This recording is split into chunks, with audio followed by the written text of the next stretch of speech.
Gravedigger versus Carolina Crusher. That's turning out to be the most hotly contested rivalry on Monster Wars this season.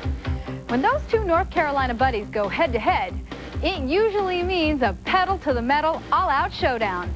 It's bound to be an exciting semifinals. But first, you are about to meet a living legend, once dubbed the fastest man on earth, Art Arfons.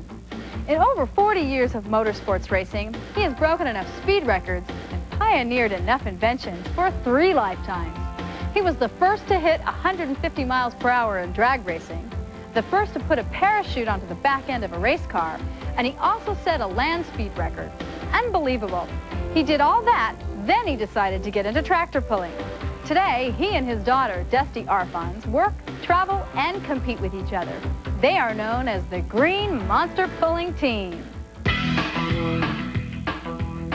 My dad. What I'm really obsessed with is horsepower. I look at him as any other dad. And it really doesn't matter what it's in. Some people idolize him. It's got to have horsepower. I've never known any other kind of father. 52, I started in drag racing, and that lasted for 20 years. My dad has done so much in so many different sports, I don't think anyone could ever top that. I've always built my own cars. It's just something that he had always wanted to do. I sketch a lot of stuff on napkins when I'm sitting around waiting on my lunch to come. Well, the first thing I do is hang an engine up, and I build everything from the engine, because that's the main thing. I'm afraid I don't do it scientific. That's the way I've always built things. I get to do all the little jobs nobody else wants to do, that are too monotonous and boring. Like sorting balls, sweeping the floor. Yeah. The stuff everyone refuses to do. I've been collecting engines ever since the mid-50s when you could buy them really cheap. And every time I got an engine, I'd hang on to it. I just can't sell them. I've got maybe 100 engines right now. I've really never counted them. Since I was little, Dad would keep me down here when my mom had to get her hair done or something, and I'd get to play in the bolts and stuff. This Dusty Allison engine was going to be used in a B-29. Out of my whole collection, this is my favorite engine. This is the reason my daughter is named Allison, because this Dusty Allison I had laying here in the shop, and I named her Dusty Allison.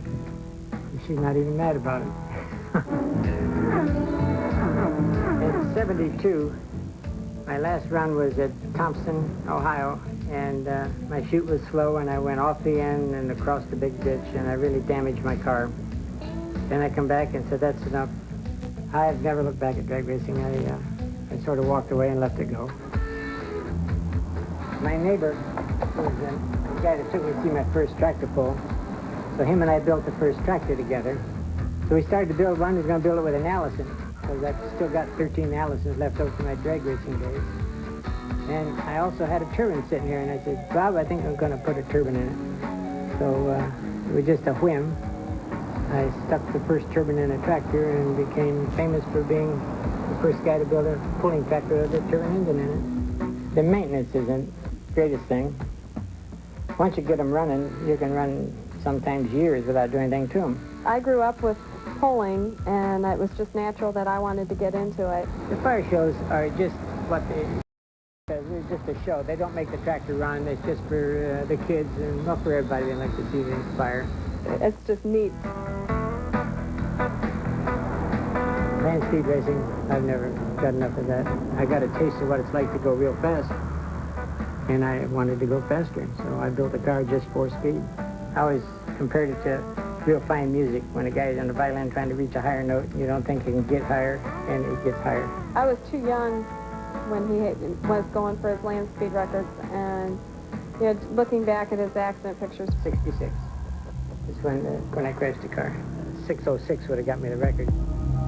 And it was about the 4th run, and I finally got enough power turned on, and I got the 610, and my speedometer was out on the fender. It was in my line of vision, and I could see it real easy. And just as soon as I got there, I was in the mile, and I knew I was going to have a good run, and I lost the gear.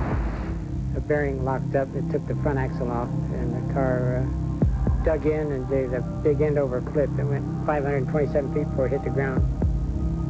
And then they picked up pieces for 4.5 miles. I think he had to do it. I never knew I was in trouble until I seen the horizon was on the wrong side of the windshield. The sky was where the salt should be. And I knew I was in trouble, but then I hit so quick, it knocked me out, and I didn't really have time to get scared. I still worry for him when he goes out there, though. I've done about everything I want to do, I think. Unless I build a new tractor for Dusty. Dusty's been a real friend to me, and she's my reason for staying in tractor pulling. She's enjoying it, and I enjoy it, and we just make a good team. Athlete's foot, I mean barefoot. I'm getting a bit hot under the collar, and when we ignite in this next race, I'm blowing off steam, baby, and sending you hobbling on your way. It's time to kick you to kingdom come. Yee-haw! The semifinals between two great monsters, the former world champion Equalizer and the reigning world champ Barefoot. Barefoot, a brand new truck weighing in at 10,000 plus pounds, 1,500 horses, powered by Dodge. The Equalizer is a 1989 design. It's Chevrolet all the way. We'll view this race through the eyes of David Morris. And now Barefoot opens up a lead. David Morris inside the Equalizer getting a rough ride on the outside lane. We can see Barefoot opening up that lead. David Morris battles to try to catch up to him. Barefoot leaps in the air. Whoa, a tough landing for Equalizer. And now he's on the inside lane trying to catch the taillights of Barefoot, but it's too late. Equalizer can't do it. Barefoot is already over the finish line.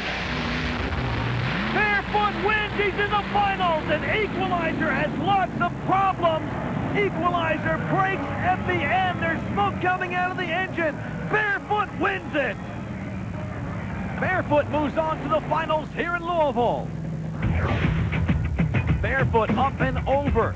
Equalizer coming over, and if you think it's hard landing on dirt week in and week out, this week these guys are landing on concrete.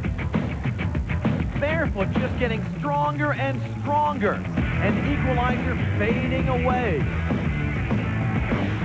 David Morris outside the Equalizer.